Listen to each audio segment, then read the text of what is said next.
ندی کے اندر جلدی جلدی بکری کی کھال اتاری، پیٹ چاک کر کے گوشت صاف کیا۔ اس کے بعد جب صاف کی ہوئی بکری کو اورخان اٹھانے لگا تو تیان نے آگے بڑھ کر اورخان کے دونوں ہاتھ پکڑ لیے اور کہنے لگی، آپ کی ران پر زخم ہے، میں آپ کو گوشت نہیں اٹھانے دوں گی، میں اسے خود اٹھا کر غار میں لے جاؤں گی۔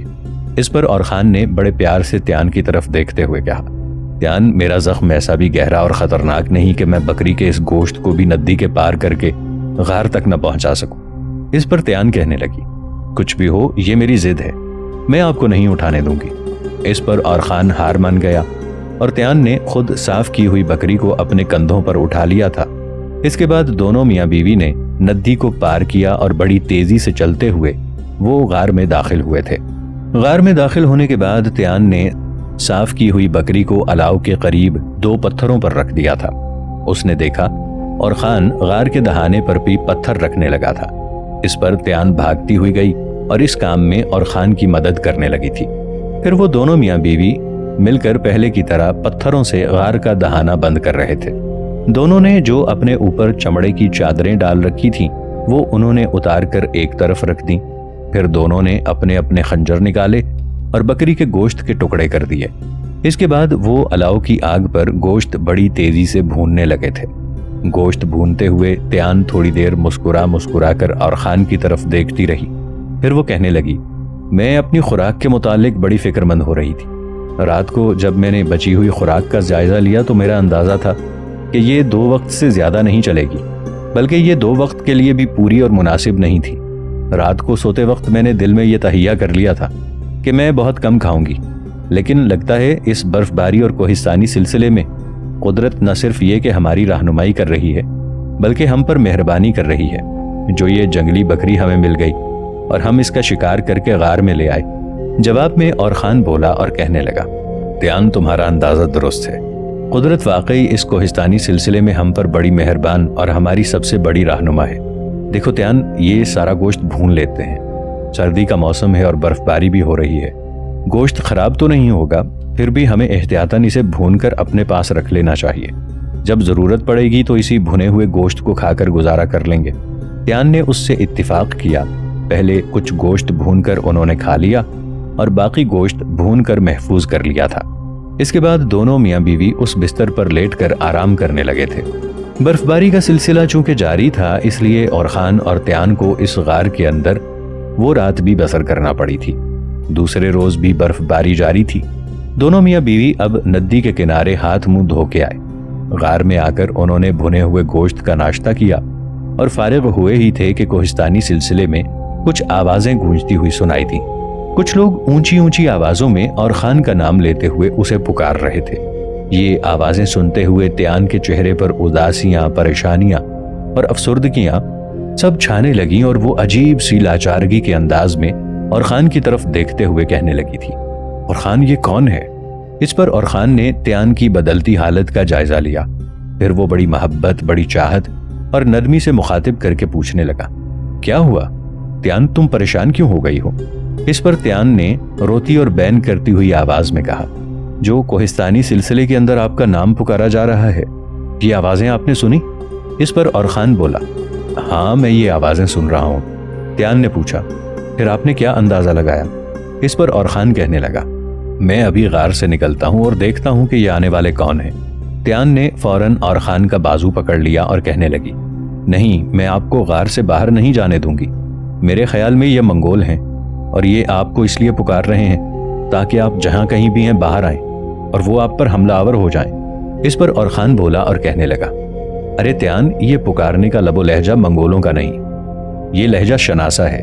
میں سمجھتا ہوں کہ سلطان جلال الدین نے یا پاسبانوں کے سپہ سالار نے میرے کچھ ساتھیوں کو میری تلاش میں بھیجا ہوگا اور وہی مجھے تلاش کرتے ہوئے ادھر آئے ہیں۔ دیکھو تیان، ڈرو مت، میں باہر جاتا ہوں اور ان کی پکار کا جواب دیتا ہوں۔ اس پر تیان کھڑی ہو گئی اور بولی، اگر آپ نے باہر جانا ہی ہے تو پھر میں بھی آپ کے ساتھ جاؤں گی۔ اگر کوئی مصیبت آتی ہے تب پھر دونوں پر اکٹھی ہی آئے، آپ کے بعد میں زندہ رہنا پسند نہیں کروں گی۔ اورخان نے تیان کے خوبصورت منہ پر ہاتھ رکھ دیا اور کہنے لگا، دیکھو تیان، ایسی باتیں مت کرو، میں اور تم زندہ رہیں گے، یہ پکارنے والے ضرور ہمارے ساتھی ہیں۔ اس پر اورخان غار کے باہر آیا اور بلند آواز میں اس نے پکارنے والوں کی پکار کا جواب دیا۔ اور خان کا ان کی پکار کا جواب دینا ہی تھا کہ تھوڑی دیر بعد 10-12 گھوڑ سوار اپنے گھوڑوں کو بھگاتے ہوئے اور خان کے سامنے آ کھڑے ہوئے تھے۔ وہ سب اور خان کے لشکری تھے جنہیں پاسبانوں کے سالار نے اور خان کی تلاش میں بھیجا تھا۔ اور خان اور تیان کو دیکھ کر وہ لشکری بے حد خوش ہوئے، چھلانگیں لگا کر اپنے گھوڑوں سے وہ اترے اور باری باری اور خان سے گلے ملے، اور خان کو زخمی دیکھ کر وہ بیچارے بڑے پریشان ہوئے۔ اس پر اور خان بولا اور کہنے لگا، دیکھو میرے ساتھیوں، میرا زخم زیادہ گہرا نہیں ہے۔ تیان نے موقع پر ہی چونکہ مرہم پٹی کر دی تھی، لہٰذا زخم خراب نہیں ہونے پایا، بلکہ بڑی تیزی سے مندمل ہو رہا ہے۔ اب یہ تو کہو کہ تم مجھے تلاش کرنے میں کیسے کامیاب ہوئے؟ اس پر ایک لشکری بولا اور کہنے لگا، سیف الدین کے بیٹے، ہمارے کچھ مخبروں نے آپ کو دریائے ارس میں کودتے ہوئے دیکھ لیا تھا۔ انہوں نے یہی خبر جا کر سلطان جلال الدین کو سنائی تھی۔ وہ مخبر بھی اس وقت ہمارے ساتھ ہی ہے۔ پھر اسی کی رہنمائی میں ہم آپ کو تلاش کرنے کے لیے یہاں آئے۔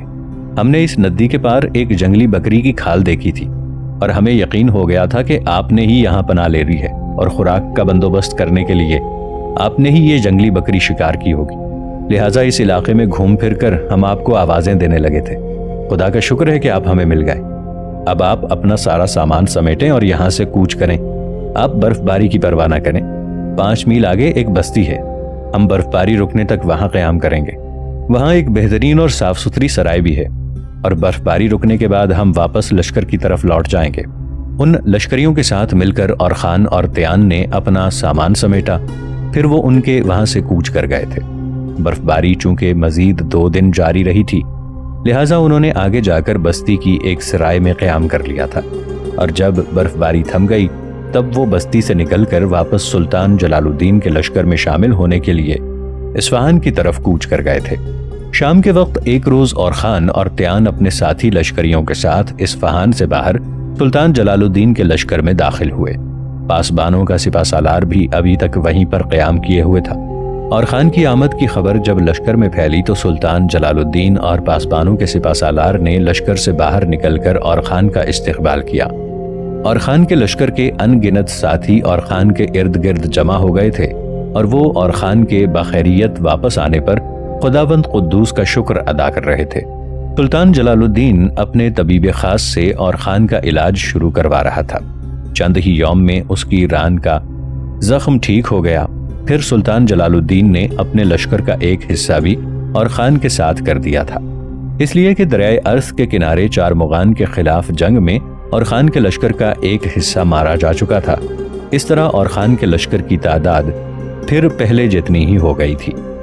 ناظرین، آگے بڑھنے سے پہلے کامنٹ سیکشن میں ہمیں اپنی آرا سے ضرور آگاہ کیجیے گا کہ آپ کو ہماری یہ سیریز کیسی لگ رہی ہے۔ میں ہوں طاہر عبید چودھری۔ آئندہ آنے والی اقساط سے باخبر رہنے کے لیے ہمارے چینل کو سبسکرائب کر لیں اور ساتھ موجود بیل آئیکن کو ضرور کلک کر لیں۔ شکریہ۔ سلطان جلال الدین جس وقت ہمدان کے نواح میں منگولوں کے ساتھ جنگ کرنے کے لیے آیا تھا تو راستے میں اس نے اپنے وزیر شرف الملک کو آذربائیجان میں اٹھنے والی بغاوت اور فتنے کی آگ کو بجھانے کے لیے روانہ کیا تھا۔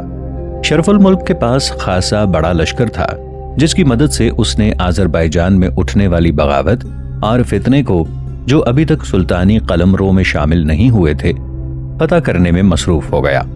چنانچہ اس نے دزمار، کہرام حزل اور جزیروں وغیرہ شہروں پر قبضہ کر لیا۔ اس کے بعد شرف الملک نے روئندز کے شہر اور قلعے کا رخ کیا۔ اس قلعے کی حکمران ایک ملکہ تھی۔ شرف الملک نے جب اس قلعے کا محاصرہ کر لیا اور جوں جوں محاصرہ سخت ہوتا گیا، ملکہ کے لیے رسد اور کمک حاصل کرنا مشکل ہوتا چلا گیا۔ لہٰذا اس نے پیشکش کی کہ اگر خود سلطان جلال الدین یا شرف الملک اسے اپنے حرم میں داخل کر لیں تو وہ بغیر لڑے صلح صفائی کے ساتھ قلعہ حوالے کر دے گی۔ شرف الملک ایسا نہیں چاہتا تھا۔ اس نے ملکہ کو اپنے حرم میں داخل کرنے سے انکار کر دیا، اس لیے کہ وہ بزور قلعہ فتح کر کے اس کی لوٹ مار کرنا چاہتا تھا۔ دوسری طرف جب سلطان جلال الدین کو قلعہ روئنزر کی ملکہ کی اس پیشکش کا علم ہوا تو اس نے ملکہ کو اپنے حرم میں داخل کر لیا۔ اس طرح بغیر جنگ اور لڑائی کے قلعے پر سلطان کا قبضہ ہو گیا۔ سلطان جلال الدین نے اپنی ایک بیوی جو کبھی تبریز کی ملکہ اور ازرق پہلوان کی بیوی ہوا کرتی تھی، اسے خوئے کی ریاست عطا کی ہوئی تھی تاکہ وہ غم روزگار سے محفوظ رہے۔ جن دنوں سلطان جلال الدین ہمدان کے نواح میں منگولوں کے ساتھ برسر پیکار تھا، سلطان نے اپنے وزیر شرف الملک کی طرف پیغام بھجوایا کہ خوی کے اطراف میں مزید کچھ شہر فتح کر کے ملکہ کے حوالے کر دیے جائیں، اور سلطان نے ایک نامے کے ذریعے شرف الملک کو جاگیر کی حفاظت اور دیکھ بھال کے لیے ملکہ کا مشیر بھی مقرر کر دیا۔ چنانچہ شرف الملک نے خوی شہر کے اطراف میں سلماس اور ارمیا شہروں پر بھی قبضہ کر لیا اور ان شہروں کو بھی ملکہ کی ریاست میں شامل کرا دیا۔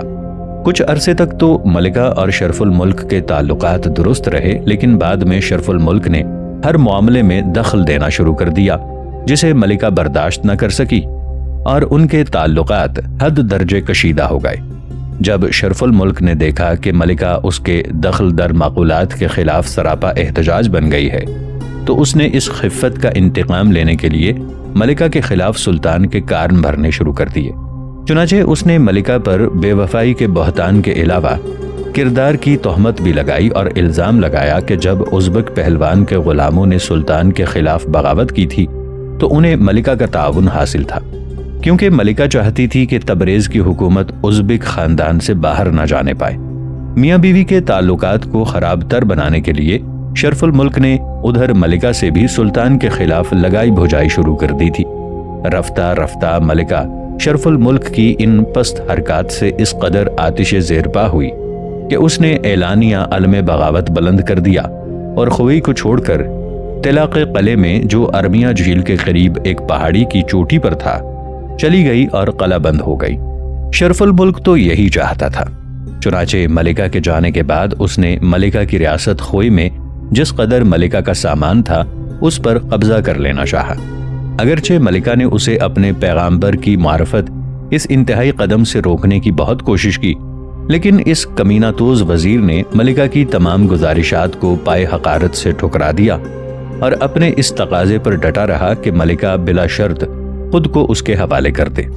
ملکہ کو جب یقین ہو گیا کہ شرف الملک اس کو رسوا کرنے پر تلا ہوا ہے اور کسی صورت میں درگزر کرنے پر آمادہ نہیں ہو سکتا، تو ملکہ نے مخفی طور پر اخلاط شہر کے حاکم ملک الاشرف کے نائب حاجب علی سے مدد کی درخواست کی۔ سلطان جلال الدین کے وزیر شرف الملک ابھی تک خوئی سے کچھ دور سلسماس کے پہاڑی علاقوں میں سبزہ زاروں میں پڑاؤ کیے ہوئے تھا اور ملکہ کو ڈرا دھمکا کر رام کرنے کی کوشش کر رہا تھا کہ حاجب علی چپکے سے ملکہ کی ریاست کے مرکزی شہر خوئی جا پہنچا اور ملکہ کا سارا قیمتی ساز و سامان لپیٹ کر ملکہ کے پاس لے گیا۔ پھر ملکہ کو وہ طلا کے قلعے سے نکال کر اپنے پاس اخلاط لے گیا۔ جب جلال الدین کے وزیر شرف الملک کو اس افسوسناک سانحے کا علم ہوا تو سلطان کے خوف سے اس کے پاؤں تلے سے زمین نکل گئی۔ بہت پچھتایا، لیکن اب کیا ہو سکتا ہے، جو ہونا تھا ہو چکا۔ اس نے ملکہ کو لانے کی بہتری کوشش کی، لیکن ملکہ نے واپس آنے سے انکار کر دیا۔ شرف الملک ابھی تک ملکہ کو راضی کرنے میں ہی ہیلے بہانے کر رہا تھا کہ اسی دوران شرف الملک کو سلطان جلال الدین کا ایک خفیہ پیغام وصول ہوا۔ اس پیغام میں سلطان جلال الدین نے شرف الملک کو لکھا تھا کہ اسماعیلیوں کا ایک مختصر سا قافلہ قلعۃ الموت جا رہا ہے، جس میں کچھ مغل سپاہی بھیس بدل کر سفر کر رہے ہیں، جن کے پاس منگولوں کی طرف سے اسماعیلیوں کے امام علاء الدین کے نام ایک خط ہے، جس میں علاء الدین سے کہا گیا ہے کہ اگر سلطان جلال الدین اسی طرح اپنی طاقت اور قوت میں اضافہ کرتا رہا تو وہ اسماعیلیوں کے لیے ایک بہت بڑا خطرہ بن کر اٹھ کھڑا ہوگا، اور جس طرح اس نے اسماعیلیوں کو ان کے باقی قلعوں سے محروم کیا ہے، اسی طرح وہ انہیں قلعۃ الموت سے بھی محروم کر دے گا۔ لہٰذا قلعۃ الموت کے امام علاء الدین کو چاہیے کہ اپنے فدائین اور اپنے لشکر کے ساتھ سلطان جلال الدین کے سامنے اٹھ کھڑا ہو۔ منگولوں نے یہ تجویز پیش کی ہے کہ ایک طرف سے علاء الدین سلطان جلال الدین پر حملہ آور ہو، دوسری طرف سے تاتاری، اس طرح سلطان جلال الدین کو مغلوب کر کے انہیں ان سرزمینوں سے نکل بھاگنے پر مجبور کر دیا جائے۔ سلطان جلال الدین کا یہ خط پا کر شرف الملک بڑا سیخپا ہوا۔ چنانچہ جب اسماعیلیوں کا قافلہ وہاں سے گزرا تو شرف الملک نے مغل قاصدوں کو اسماعیلیوں سمیت، جن کی تعداد 36 تھی، گرفتار کر کے قتل کرا دیا اور ان کا سارا ساز و سامان بھی ضبط کر لیا۔ سلطان کو جب ان افسوسناک واقعات کا علم ہوا تو وہ اپنے لشکر کے ساتھ اصفہان سے آذربائیجان پہنچا۔ آذربائیجان میں اسماعیلیوں کے امام علاؤالدین کا ایک ایلچی اسد الدین موجود تھا۔ یہ اسد الدین مودود سلطان کی خدمت میں حاضر ہوا اور سلطان کے وزیر شرف الملک کی چیرہ دستی کے خلاف شکایت کی۔